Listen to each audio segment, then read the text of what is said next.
Hello बच्चों।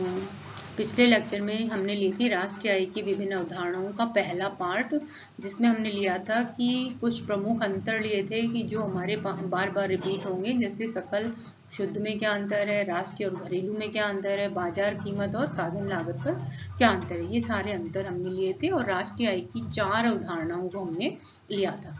अब आज हम लेते हैं उससे आगे।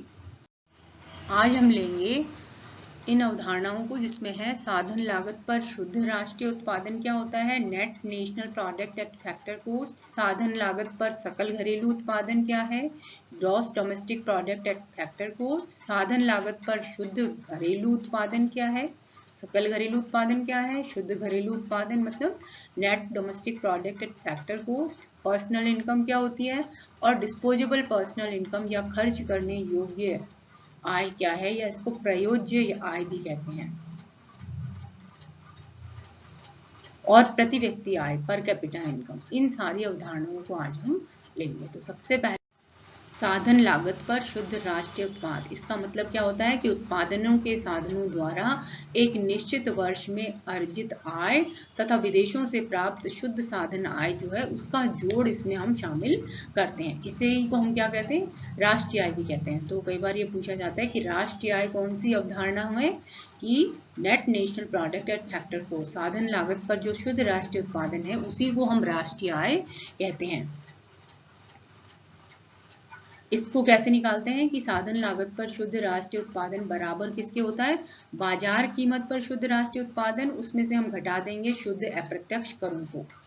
साधन लागत और बाजार कीमत का अंतर हमने पहले देखा था कि इन दोनों में अंतर जो है वो किसका है, शुद्ध अप्रत्यक्ष करों का। शुद्ध अप्रत्यक्ष कर का मतलब क्या होता है कि यदि अप्रत्यक्ष करों में से हम घटा दें, आर्थिक सहायता या अनुदान की राशि को घटा दिया जाए तो वो आ जाता है शुद्ध अप्रत्यक्ष कर। तो साधन लागत पर शुद्ध राष्ट्रीय उत्पादन यदि हमने निकालना है तो बाजार कीमत पर जो शुद्ध राष्ट्रीय उत्पादन है उसमें से शुद्ध अप्रत्यक्ष करों को हम घटा देते हैं। तो ये आ जाता है हमारा साधन लागत पर शुद्ध राष्ट्रीय उत्पादन, या इसी को हम राष्ट्रीय आय के नाम से जानते हैं।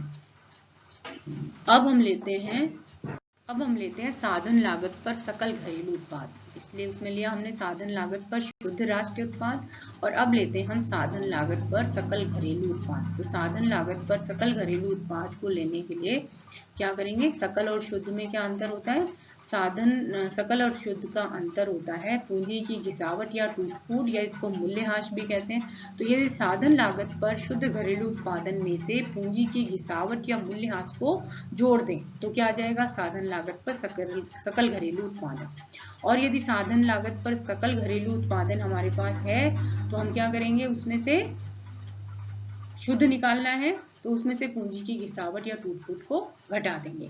तो यदि हमारे पास क्या है, जीडीपी एट फैक्टर कॉस्ट, सकल घरेलू उत्पादन है हमारा साधन लागत पर, तो हम क्या करेंगे, शुद्ध घरेलू उत्पादन में जोड़ देंगे किसको, मूल्यह्रास, या डी का मतलब है डेप्रिसिएशन या घिसावट। यदि इसको हम जोड़ देंगे तो आ जाएगा हमारा साधन लागत पर सकल घरेलू उत्पादन।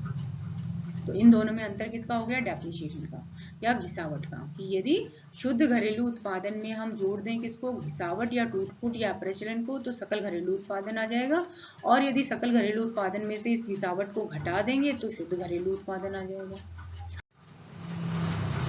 साधन लागत पर शुद्ध घरेलू उत्पादन, वस्तुओं और सेवाओं का उत्पादन जो है वो विभिन्न साधनों के सहयोग से होता है, जिसमें हमने 4 साधन ले रहे हैं, भूमि, श्रम, पूंजी और साहस, और इन सबके सहयोग से हमारा उत्पादन होता है। इसलिए जो उत्पादन को बेचने से जो आय प्राप्त होगी उसको हम इन साधनों में वितरित करेंगे। किस आधार पर, इनके सहयोग के आधार पर, कि यदि भूमि का योगदान ज्यादा है तो भूमि को ज्यादा हिस्सा मिलेगा, श्रम का योगदान ज्यादा है तो श्रम को ज्यादा मिलेगा, पूंजी का ज्यादा है तो पूंजी को ज्यादा मिलेगा।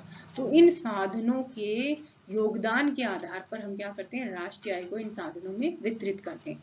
इसलिए इनको जो आय प्राप्त होती है वो कहलाती है साधन आय। तो विभिन्न साधनों की आय को जोड़कर हम क्या कर सकते हैं, साधन लागत पर शुद्ध घरेलू उत्पादन ज्ञात किया जा सकता है। यदि विभिन्न साधनों को, भूमि, श्रम, पूंजी और साहसी को जो आय प्राप्त हुई है उसको जोड़कर हम क्या कर सकते हैं, साधन लागत पर शुद्ध घरेलू उत्पादन ज्ञात कर सकते हैं। या मान लो हमारे पास बाजार कीमत पर शुद्ध घरेलू उत्पादन है और साधन लागत पर निकालना है, तो बाजार कीमत और साधन लागत का अंतर क्या है, शुद्ध अप्रत्यक्ष कर। तो यदि बाजार कीमत पर शुद्ध घरेलू उत्पादन में से शुद्ध अप्रत्यक्ष करों को घटा दें तो क्या आ जाएगा, साधन लागत पर शुद्ध घरेलू उत्पादन। अब शुद्ध अप्रत्यक्ष कर क्या होते हैं कि अप्रत्यक्ष करों में से यदि हम घटा दें किसको, अनुदान, अनुदान को घटा दें तो ऐसी स्थिति में ये शुद्ध अप्रत्यक्ष कर हमारे पास आ जाते हैं। तो बाजार की शुद्ध अप्रत्यक्ष करों को बाजार कीमत पर शुद्ध घरेलू उत्पादन में से घटाकर हम साधन लागत पर शुद्ध घरेलू उत्पादन ज्ञात कर सकते हैं। अब अगला है व्यक्तिगत आय या पर्सनल इनकम। व्यक्तिगत आय का मतलब क्या है कि एक वर्ष की अवधि में एक देश के सभी व्यक्ति या परिवार जितनी आय वास्तव में प्राप्त करते हैं उन सब की आय को जोड़कर व्यक्तिगत आय हम निकालते हैं। कि एक देश में एक वर्ष की अवधि में बहुत सारे व्यक्ति हैं, बहुत सारे परिवार हैं, जो हर व्यक्ति को जो इनकम प्राप्त होती है उन सब की आय को जोड़कर हम व्यक्तिगत आय ज्ञात कर सकते हैं। वर्ष भर में जो राष्ट्रीय आय होती है, अर्थात जितनी आय उत्पादन के विभिन्न साधनों द्वारा कमाई जाती है उसका कुछ भाग उन साधनों को वास्तव में प्राप्त नहीं होता है। तो राष्ट्रीय आय जो होती है उसमें से क्या होता है, कुछ हिस्सा तो साधनों को प्राप्त होता है और कुछ प्राप्त नहीं होता। जैसे कंपनियां जो होती हैं वो अपनी आय का एक भाग जो है अवितरित लाभ के रूप में रख लेती हैं। अवितरित लाभ मतलब यदि कंपनी को कोई नुकसान हो जाता है तो उसकी भरपाई के लिए, टूट फूट वगैरह की भरपाई के लिए वो अपना हिस्सा अलग रखते हैं। तो उनकी आय का एक हिस्सा वो व्यक्तियों को प्राप्त नहीं होता। इसी तरह व्यक्ति जब सामाजिक सुरक्षा अंशदान की कटौती करवाता है तो वो आय भी उसको प्राप्त नहीं होती है। तो कहने का मतलब है कि जब हमें राष्ट्रीय आय से व्यक्तिगत आय मालूम करनी हो तो हम आय का वह भाग जो अर्जित किया गया हो परंतु वास्तव में प्राप्त नहीं होता है उसको तो राष्ट्रीय आय में से घटा देते हैं और हस्तांतरित भुगतान जो है उनको जोड़ देते हैं। मतलब एक आय तो ऐसी, आय का एक हिस्सा तो, राष्ट्रीय आय का एक हिस्सा तो ऐसा है जो व्यक्ति अर्जित करता है लेकिन उसको प्राप्त नहीं होता है। जैसे कंपनियों के अवितरित लाभ हैं, सामाजिक सुरक्षा अंशदान है, ये सारे व्यक्ति को प्राप्त नहीं होते हैं। व्यक्ति अर्जित करता है लेकिन उसको प्राप्त नहीं होते हैं। लेकिन एक होता है हस्तांतरित भुगतान। हस्तांतरित भुगतान का मतलब जिस आय के बदले व्यक्ति को कोई कार्य नहीं करना पड़ता, जैसे पेंशन है, बेरोजगारी भत्ता है, छात्रवृत्ति है, इन सब के पीछे व्यक्ति को कोई काम नहीं करना पड़ता। तो हस्तांतरित भुगतान को तो हम राष्ट्रीय आय में जोड़ देते हैं। क्यों जोड़ देते हैं? क्योंकि वो व्यक्ति को प्राप्त होती है लेकिन इसमें से जो कटौतियां हैं उन सबको हम घटा देते हैं। कहने का मतलब क्या हुआ कि व्यक्तिगत आय, यदि राष्ट्रीय आय से हमको व्यक्तिगत आय निकालनी है तो राष्ट्रीय आय में से जो हिस्सा व्यक्ति को प्राप्त नहीं होता है उसको तो घटा देंगे। जो व्यक्ति ने अर्जित तो किया है, उसको कमाया तो है, लेकिन वो उसकी आय के हिस्से, जैसे सामाजिक सुरक्षा अंशदान मैंने कहा कि वो व्यक्ति अर्जित करता है लेकिन वो आय का हिस्सा उसे प्राप्त नहीं होता है। लेकिन जो आय का हिस्सा उसे प्राप्त होता है लेकिन वो कोई काम नहीं करता, उसे हम कहते हैं हस्तांतरण भुगतान। हस्तांतरित भुगतान का मतलब क्या है कि जिस आय के बदले कोई कार्य नहीं करना पड़ता, जैसे पेंशन, बेरोजगारी भत्ता, छात्रवृत्ति आदि। तो चूंकि ये व्यक्ति को प्राप्त होती है इसलिए इसको कम नहीं कमाने के बावजूद हम जोड़ देते हैं। तो व्यक्तिगत आय में से जो हिस्सा उसे व्यक्ति को प्राप्त, राष्ट्रीय आय में से जो हिस्सा व्यक्ति को प्राप्त नहीं होता है वो तो घटा दिया जाता है और जो उसे प्राप्त होता है वो उसमें जोड़ दिया जाता है। अब हम लेते हैं व्यक्तिगत खर्च के लायक आय या डिस्पोजेबल पर्सनल इनकम, या इसको प्रयोज्य आय भी कहते हैं। कि अभी हमने ली व्यक्तिगत आय कि राष्ट्रीय आय में से यदि व्यक्तिगत आय निकालनी है तो राष्ट्रीय आय में से हम क्या करेंगे, ऐसी आय जो व्यक्ति ने अर्जित की है लेकिन उसको प्राप्त नहीं हुई है उसको तो घटा देंगे, लेकिन जो आय उसने अर्जित नहीं की है लेकिन उसको प्राप्त होती है उसे जोड़ देते हैं। अब आता है कि खर्च करने योग्य आय। अब बात आती है कि जो पर्सनल इनकम है वो सारी की सारी क्या खर्च करने के योग्य नहीं है। मतलब यदि एक व्यक्ति को 50,000 रुपए मिलते हैं तो क्या वो सारी आय को खर्च नहीं कर सकता? नहीं कर सकता। क्यों नहीं कर सकता? क्योंकि उस आय में से उसे कुछ हिस्सा जो है वो प्रत्यक्ष करों के रूप में सरकार को देना पड़ता है। तो व्यक्तिगत खर्च के लायक जो आय है या प्रयोज्य आय है, उस आय का व्यक्ति केवल या तो उपभोग करता है या बचत के काम में आती है। मतलब ये आय केवल व्यक्तिगत उपभोग व्यय व बचत के प्रयोजन के लिए होती है। व्यक्तियों अथवा परिवारों के पास जो व्यक्तिगत आय होती है वो सारी की सारी उपभोग में नहीं लाई जाती है। इस आय का बड़ा भाग सरकार क्या करती है? आयकर के रूप में सरकार को देना पड़ता है और उसके बाद जो शेष बचती है वह उपभोग में प्रयोग में लाई जाती है। तो कहने का मतलब क्या हुआ कि जो हमने पर्सनल इनकम, व्यक्तिगत आय, एक व्यक्ति को जो इनकम प्राप्त हुई है उसमें से वो क्या करे? सबसे पहले तो डायरेक्ट टैक्स, प्रत्यक्ष करों की कटौती होगी। उसको यदि मान लो एक व्यक्ति की 50,000 रुपए पर मंथ इनकम है, एक महीने की आय है और उसको 5,000 रुपए टैक्स देना है, तो 50,000 में से क्या करेंगे? पहले 5,000 रुपए घटाएंगे तो कितनी बची? खर्च करने योग्य आय आ गई हमारी 45,000 रुपए। यदि 50,000 में से प्रत्यक्ष कर हमारा क्या हो गया? आयकर। अभी हमने लिया था अप्रत्यक्ष कर। अप्रत्यक्ष कर का मतलब होता है जो सरकार जो है उत्पादन और उसकी बिक्री पर लगाती है, वो तो अप्रत्यक्ष कर होता है।